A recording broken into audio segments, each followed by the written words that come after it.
Hi, this is Katie. Hey, Katie, how you doing, Katie? I'm returning your phone call back. This is Bobby Simmons at Party 101.9 iHeartRadio. How you doing?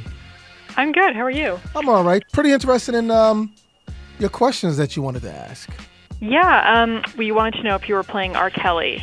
Well, yeah, I have a show that I do here where the people still call and request for R. Kelly's music. Well, we take people requests, and we haven't been really squeezed at all to ban his music at this particular point in time now, but we still get lots of phone calls from people who still would like to hear some of the classic songs. All right. So I pretty much try to, I'm fair with my audience. I tell them, my audience, we have great conversations about they're not judging people for themselves.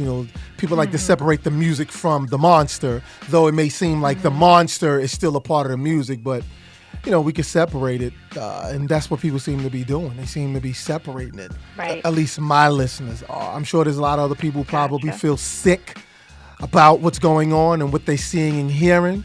But some people are definitely separating it. We all went through the Bill Cosby phase. We watched the situation with Bill Cosby happen. Me personally, this is just me personally. I'm not speaking for nobody else.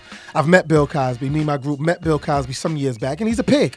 That's what we thought of Bill Cosby when we first met him. But I am also a fair guy. This man has been doing this thing. Get him. Catch him, right? And hold him accountable for it. And obviously, that's what happened. He's been held accountable for it. A lot of television stations dropped his show from their network.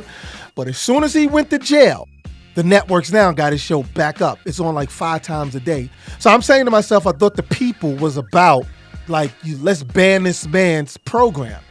But it seems like ever since he got arrested and he got locked up and now he's doing time, I guess they feel it's safe now we can now replay the Bill Cosby show.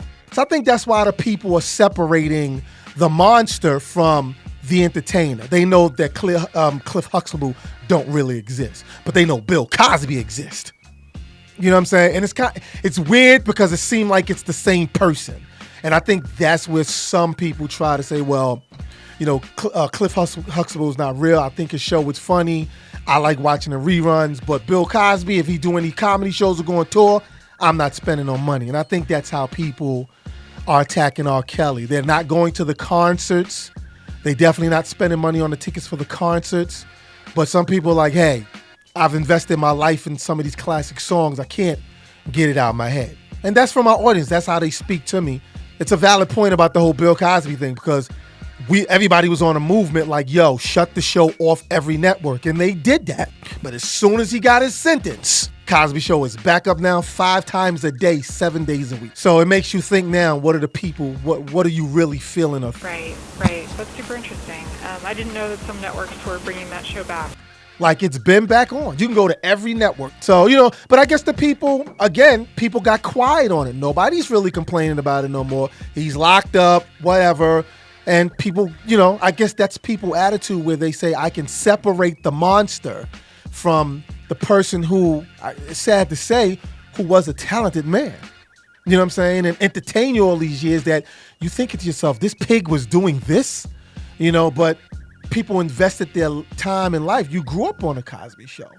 So to some people, it's kind of hard to but some people do their best or try their best to separate it. So I think that's what's happening with my audience now.